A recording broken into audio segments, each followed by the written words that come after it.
basis, so we're going to have a good time. Today we're talking about excess post-exercise oxygen consumption. That word, let's go ahead and pretend whenever you see that acronym, it just means metabolism or calories burned, okay? And we'll keep explaining that as we go. So here's the overview for today. We're going to pretty much cover the what, why, and how throughout the presentation. Once we get to the how do you enhance your EPOC, things might get a little tricky at any point in this presentation. If you got a question, just raise your hand. We'll take care of it on the roll here, so don't feel intimidated. Ask if something doesn't make sense. So EPOC has two basic components. On any day you exercise, you have total daily calories expended. Calories expended during exercise and calories expended after exercise because of the exercise session. Okay? And that's what EPOC really is. This next slide is going to show you a diagram that is true for all the studies we're going to talk about and EPOC in general. So don't worry so much about oxygen deficit. It has nothing to do with what we're talking about today. Okay? So if we look at the x-axis, this is our time. This is the time you're exercising here in this big block. Okay? The little shaded hash here that's curving down, that's the EPOC. Okay? So the exercise session has ended right here. This is where it started. Okay? Resting levels. We have our increase in oxygen consumption coming right down here. Here's where exercise ceased. But you can see we still have an elevated oxygen consumption even after we're done exercising, and that's what EPOC is. Okay? Whenever we have elevated oxygen consumption, it's a safe assumption that calories expended is still increased. So,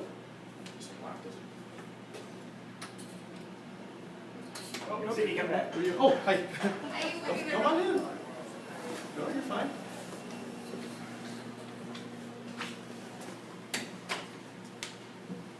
Okay, so why does EPOC exist? EPOC exists pretty much because of damage that we cause to the muscle when we exercise. That's how we get better, okay, damage to the muscle tissue. It's also to return body to homeostasis and also to rid of metabolites. And all metabolites are pretty much byproducts that the body produces when we exercise at high intensity levels. Okay? So a metabolite here, lactate. Lactate would be considered a metabolite. Glycogen repletion there, that is just your body's main fuel go-to source. Okay? So to replenish the glycogen, it's going to take calories, it's going to take energy. Right? To restore the hormone levels and return the body temperature to resting levels, it's all about homeostasis. The body's always going to do whatever it needs to return to that homeostatic level of resting. Okay? Also, protein synthesis, this is the damaged part. So when we damage the tissue, in order for protein synthesis to take place, we need to expend calories to do so. So these are two ways, or two things that explain why EPOC exists. So now we get into the kind of semi-boring stuff. I love it. I hope someone else loves it. Here's the studies, okay? So it's always good to have research-backed stuff rather than just taking my word for it. So we look at this first study, EPOC following multiple effort sprint and moderate aerobic exercise. So there's no resistance training right now. It's all aerobic, right? 6 recreationally trained males, about my age or so. The subjects completed a moderate exercise at 60% heart rate reserve. That's pretty easy, okay? Very moderate exercise. That's a jog. If you had to rate it out of 10, 10 being crazy, 1 being a piece of cake, they're probably exercising around a 5 or 6 out of 10. Okay? The sprint interval test is 3 Wingate tests. It's just a bike test. It's all out for 30 seconds, and they really do suck. I've administered a couple of them, done them myself, and we've had some people puke. So it is literally all out for 30 seconds. Okay? Those 30 seconds on the sprint interval test were separated by 4 minutes of active recovery. So they went all out for 30 seconds, as hard as they possibly could. Then they went ahead and had their 4 minutes of active recovery, where they took it to maybe a 3 out of 10 or 4 out of 10. Okay? Regardless, both exercise bouts both exercise tests, I guess we could say, lasted about 20 to 25 minutes total, so it wasn't that long. The findings was sprint interval training resulted in a longer duration and a higher magnitude of EPOC compared to moderate exercise. So the ones that did the repeated bike test, not only did their EPOC last longer, were they burning calories longer after the exercise, but how many calories was significantly greater compared to the moderate aerobic exercise group. So this is the same stuff fed to you in a different way. If we look here, this is a baseline measurement, okay? And there is no part of the exercise session tracked here. This is all post-exercise. So if we look right away within a minute, they are still extremely elevated. Okay, probably breathing real hard still from the exercise belt. This top one here, the square, that's the sprint interval, and below that, the triangles here, that's the moderate aerobic exercise. You can see with your own eyes, even though statistics isn't mentioned here, that the sprint interval is higher and will last longer than the moderate aerobic exercise. Last one fits you in one last way. Numbers, whoever likes numbers. I don't know if you can see in the back, but the moderate aerobic exercise had an average VO2 of 4.41. VO2 is literally oxygen consumption. And again, for the purpose of this presentation, oxygen consumption, we're going to say calories burnt, okay? EPOC was 0.77. Both numbers were significantly trumped for the sprint interval exercise group, 6.85 and 3.12. So, that's 30 minutes post-exercise. You may be saying, Anton, 30 minutes post-exercise, awesome, great. What is that, an extra like 10, 15 calories? I don't feel like listening to your presentation because that doesn't mean much to me. And I'm going to tell you, hang tight, because the next study exam is 120 minutes after an exercise bout. 14 females, weight training experience. For weight training experience, 6 months of lifting is what it was. So they're not like Olympic lifters at the training center out in Colorado or anything. All 14 females did a low intensity lifting session, so this is weight training, not aerobic. And they also completed high intensity resistance training. If you look at the amount of sets and reps, it isn't that much. 2x15 at 45% 8RM, extremely lightweight. For those who aren't familiar with RM, it's 8 repetition maximum. So they pretty much do 8 reps with the heaviest weight they possibly can, and then they took a percentage of that weight, and that was their prescribed weight for the exercise test. The other group did a little higher. They had 2 sets of 8 repetitions, so lower total volume, but they had a higher intensity, 85% of the 8RM. What they found, no surprise, EPOC is greater after high intensity resistance training compared with lower intensity resistance training, where the 2 sessions are equal training volume. And that's just weight moved. If you have a question about that afterwards, let me know. I won't bore you with how they determine training volume. Okay? Let's see here. Keep in mind the intensity. When they say high intensity resistance training, if you read that in a magazine, you're probably thinking, oh my gosh, these people are maxing out left and right. I could never do that. It's all relative. It's all effort. Okay? All relative. So really 2 sets of 15, 8 sets, or excuse me, 2 sets of 8 repetitions, not that bad. So here's the design real quick. If we look, I'm going to dish this stick. It's really working for me. Pre-exercise, 15 minutes, they determined their baseline levels. They went ahead and hit the exercise about 25 minutes, and they were gathering data there, so measuring the O2 expired. Then they go ahead, and the post-exercise session, they're tracking them for 120 minutes. During that 120 minutes, they're literally, like it says, sitting quietly and reading. So they're not moving. Nothing that's going to mess with the results at all. Okay? Here's my favorite graph. Real easy to read. So all the asterisks you see in there is a significant difference between the 2 training groups. We have the high intensity, as the, I guess, lighter shade will say, and then the checkers is the low intensity. At all stages post-exercise, their EPOC was greater than the low intensity training group. So here's a couple studies, unfortunately, with the databases I'm allowed access to. I couldn't find the raw data on it. However, I did look up secondary sources. One of the guys is a head NSCA trainer. Doesn't get much better than that. And he, in his presentation, stated that 72 hours post-exercise, 3 days after you work out, you can still have EPOC effects. That's a great bang for your buck. You mean to tell me I can work out hard for 30 minutes and I'm going to see calories burning for 3 days after that? I'll take it. So that amounts to be approximately 300 calories extra that you can burn if you're putting in the effort and getting this EPOC response. So what do you have to do? Get clearance. For most of us in here, I'd like to say, just from eyeballing it, everyone's okay to do EPOC. That's not clearance though. Go talk to your doctor first. There can always be underlying things that we need to identify first. Okay. So get clearance from a doc. After that, you need to do MRT, metabolic resistance training. All that is lifting heavy, literally. And we'll explain that. I'll break it down. And do high intensity interval training. All that is maximal aerobic effort paired with active recovery, very similar to those bike tests that we explained earlier in the presentation.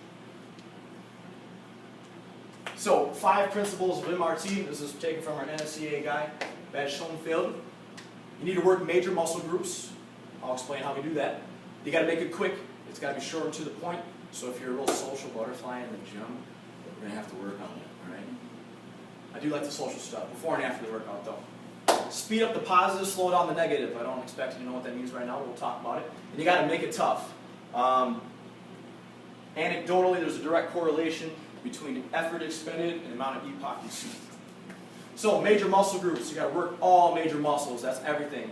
You can kind of get away if you do the upper lower body cut, but you'll see much better results if you're doing full body kind of lifts. Okay?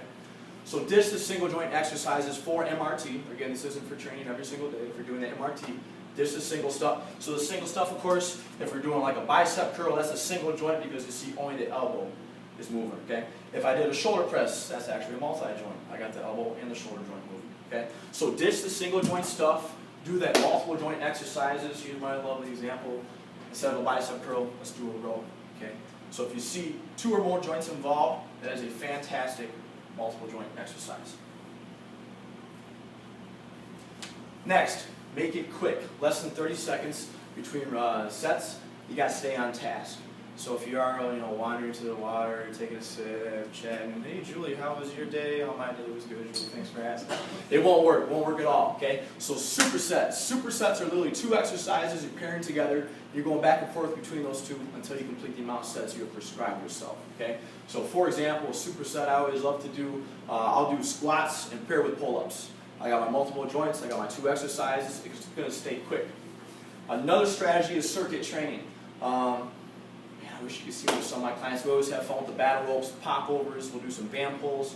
You can set up anywhere from 5 to 10, 15 exercises. You probably won't get away with 15 here, you don't have a lot of space. But 5 to 10 exercises and blast through them. And in between, once you finish the 5 to 10, you go ahead and you take your 30-second, 45-second break. Okay? Combo training. Combo training is literally you're doing some sort of resistance training like a squat or a bench press, and then you go ahead and you knock out some biking, some treadmill, some elliptical work. Okay? In terms of how long you should do either one, don't stay too long in the aerobic stuff. There was no research that says a good time. I would say 1 to 2 minutes is perfectly fine. So you knock out the squats, the pull-ups, go hit up the treadmill, come back, squats, pull-ups, and you keep doing that. That's combo training. So 3 effective strategies to do metabolic resistance training. Next, speed up the positive. Be explosive during the positive portion. In physiology, they call this concentric action, if anyone understands that. It's the positive. So a positive would be, my example is going to be a body weight squat. So when I'm going down here, this is the negative. This is where I'll take it slow and we'll talk through that. Then you got to explode up. That's the positive portion. Okay. With a bicep curl, if it's up here, this is the negative. We're going to go control, but then you need to explode up. On a shoulder press, and we're starting up here, coming down is the negative, and then you got to explode up. That's the positive, and that's what we're talking about. So be explosive. However, you got to have control. If you don't have control, that's where injuries happen. So make sure you are confident with the exercise, confident with the weight. Example is a bench press, a squat, and a row. I won't do the bench press one, but we can talk about the row. If I had a cable here and the pulley's out there, so if I'm pulling in, that's concentric motion, that's where I want to explode. Control the back out, explode, control the back out. Make sense? Beautiful. I won't have to do too much explaining. I'll just slow down the negative part, kind of hit on it. So my examples again, I'll hit it one more time. Coming down nice and easy, the negative, that's where we want to go nice and slow. Explode up. Okay? Now the reason for that is that actually has been shown to put more stress on the tissue. If we cause more damage to the tissue, which is a good thing if we're refueling properly, that's a whole other thing. Harrison has nutrition stuff to hit on that in that presentation, so hit that up. Okay? If we're refueling properly, damage to the tissue is a good thing. We rebuild, we're burning calories to rebuild. Goes back to the protein synthesis we talked about on like the 3rd slide. Okay? All ties into each other. Next, you got to make it tough. This guy's grunting. He's got a heck ton of weight there. Attaboy. You got to train at near maximal levels of effort. You don't have to lift a certain amount of weight. You don't have to have a certain 1 RM. You just have to try and try hard. Okay? Higher intensity effort increases both calories burned during and after a workout. Okay? So maybe my stuff wasn't so anecdotal. You got some evidence here. All right, HIIT training. So we just covered the resistance training, how you do MRT to boost EPOC. Now we're going to talk about how we do it if we were doing strictly aerobic activity. Okay, I have almost all my clients doing HIIT training of some sort. It's near maximal effort aerobically paired with active recovery. I know it's very, very hard, maybe for just the front row to see this, but I'll explain this chart. So I took this from an NSCA journal. It's a HIIT training routine. The way it works is you'll have a little warm-up session. It'll last about 10 minutes where you're just kind of jogging between a 3 out of a 10 in terms of your rate of perceived exertion or how hard you think something is. A 3 out of a 10, you'll go up to a 5, come down to a 3, go up to a 7, back to a 5. You're just going to kind of play with that for the warm-up period, 10 minutes, okay? Then we get to the good stuff, the stuff everyone hates but it's so good for you. Then you're going to hit it hard. You're going to hit a 9 out of 10. And this 9 out of 10 depends on your training status. It can be as short as 20 seconds. It can be as long as 2 minutes, okay? For most people, I start them out between 30 seconds and a minute, going hard, 9 out of 10. By the end of that 30 seconds or a minute, you should be thanking everybody you know that, oh my goodness, my 5 out of 10 is coming up. That's how hard it has to be, none less, okay? Then you go ahead and you pair same time recovery, so you take it to a 5 out of 10 for a little bit, and then you go back to the 9 out of 10. And you'll just keep doing that back and forth. Depends upon training status, how long this is going to last. The good news is you can have a HIIT training session last as short as 15 minutes. The longest one I've ever given somebody is 40 minutes, and I would never go past that, personally, okay? 15 to 40 minutes. This is my RPE chart, so you kind of follow on with what I was saying. The 9, they say very hard activity. You can barely breathe, okay? Feels awesome. And then you take it down to the 5. It says you're breathing heavily. You're breathing heavily because the 9 out of 10, the 5 out of 10 won't make you breathe heavily, if that makes sense, all right? So a quick recap, and I love quiz questions. I love when people answer questions, make sure they're understanding. So could someone please tell me what is EPOC? And if you can hit the acronym dead on, awesome. If you can't, that's okay too. Who's going to step up? I'll always answer the first one. I'll be nice. Nice. What do you got? Boost metabolism, absolutely. What boosts metabolism? I'll put it on the spot. Well, oxygen consumption and then afterward Yep, yep. And you're consuming that because of the damage caused to the tissue and because of the byproducts produced by high intensity exercise. Okay? So you already hit on why EPOC is important. It's important because we can burn more calories by doing not really a whole lot of work if you think about it, 30 minutes, 40 minutes max, okay? And these calories are burned for up to 3 days after a workout. Very good deal. So 2 types of training we can do to increase EPOC. Who's going to help me out on that?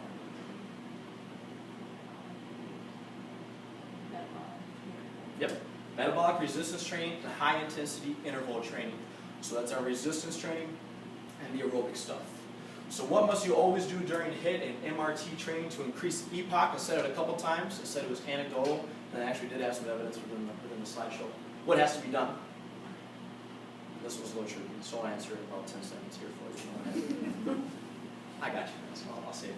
It's effort. Got to be effort. Okay, so it doesn't matter who you are, what your training status, age, doesn't matter. As long as you put in the effort, your body's going to respond, and you're going to have that boosted EPOC. Okay, that's all I got. Is there any big questions? For me, we've got plenty of time for discussion if anyone has any questions. How many days a week do you do this? Very good question. If I was prescribing MRT to someone who's looking to improve body composition, I would say you could do MRT max twice a week, possibly 3 if you're real well trained. And for the high intensity interval training, we're looking at 2 to 3 times a week as well. So you can, how you want to pair it is up to you.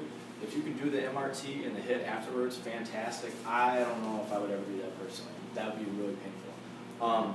But kind of a staggered approach throughout the week is a really good idea.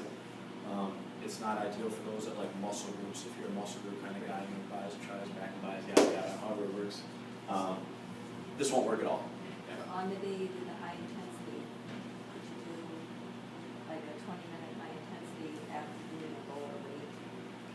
Like you were lifting weights but at a lower weight level than Absolutely. max? Yep. What I would tell you is you don't have to worry about so much what you're doing during the day as long as you can give the all-out effort for the MRT or HIIT. What I wouldn't do is go obviously back-to-back MRTs, back-to-back HIIT training sessions. You have a little bit of recovery in between those. Best rule of thumb, of course, as always, is up to 48 hours in between. Same muscle groups, and I like 48 hours in between the HIIT training sessions. Keeps the legs fresh, keeps you happy, and makes you expending 100% effort a little more doable. So. Anything else? Any other questions? This is kind of a silly one, but No silly like questions. when you're working in a gym like this, do you have like tips for when you're using 2 machines at a time? So like someone doesn't fake it, or like you don't want to piss someone off. Yes, yes. Because I've seen people doing it, and I'm always just kind of like, well, what if somebody took her spot, or Yeah. what if, you know, Yep, you get in the way. it's one of those things. The good news is with the new pods, if you kind of get a feel for who's in your same pod, but what I would do is literally go up and talk to them and be like, hey, I'm doing this MRT kind of deal. I'll have to bounce between the same machines. Is it okay if we, of course, share the same equipment? And the good news is you have to bounce between 2 exercises within 30 seconds or so. I'd be surprised if anyone was sitting on it for longer than that. If they are sitting and resting, I would just be, and I've seen it plenty of times, just be very polite and be, excuse me, could I work in with this with you?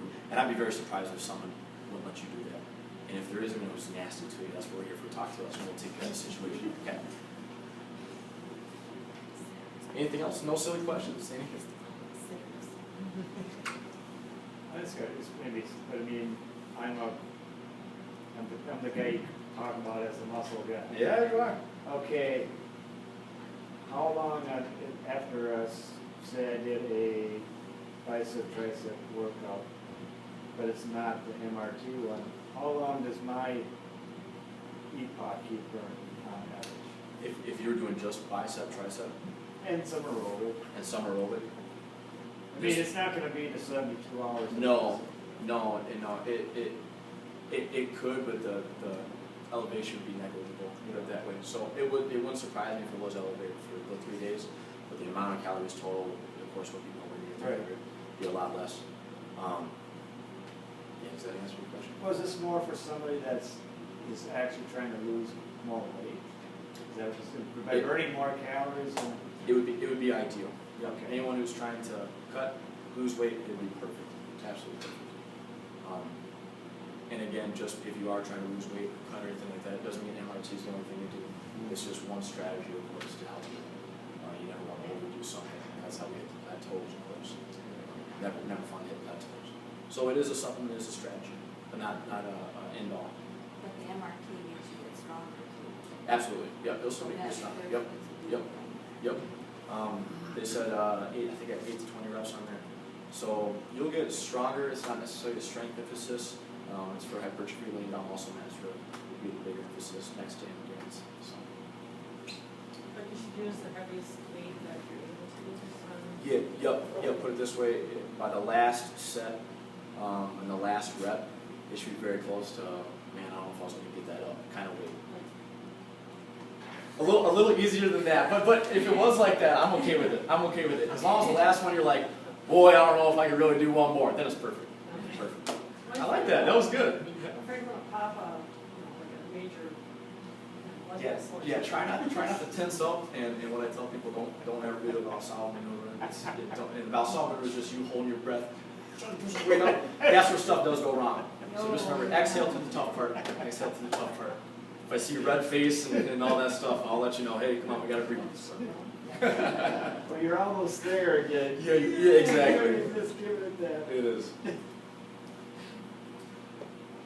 Anything else? But it's okay to work, if you're doing MRT training, to work maybe a day at 80% or 85% of your rep max. Yeah. I mean, it's still going to benefit of heavy lifting, but. Yes. There's a thousand ways to skin a cat really when it comes to Yeah. periodization. You can definitely do different strategies while you're doing MRT, so you can still lift heavy within that same week. There is evidence to say that's just fine. There's other evidence to say you're going to hit a plateau early or start crashing pretty quick. Thousand ways to skin a cat. I wish I could tell you exactly how I would periodize this. That's more than an hour to be talking. It's weeks worth of talking. So. You say it's the real heavy, intense is what keeps that burning 72 hours. That's what causes the most muscle damage, especially going slow during the negative. And it also, of course, increases the metabolites, which the body has to put into clear. We need energy, and energy is calories. Even on your rest days, you're still burning. Absolutely. 300 calories, 72 hours afterwards. Yes. Yes. I will, I'm going to grab a sheet of paper. I probably should have thought of a better way to do this. If you would like these slides emailed to you, I'm going to have you write an email down. I have a couple sheets, so it's not a real funnel as with you, unless we have any more questions. Beautiful stuff.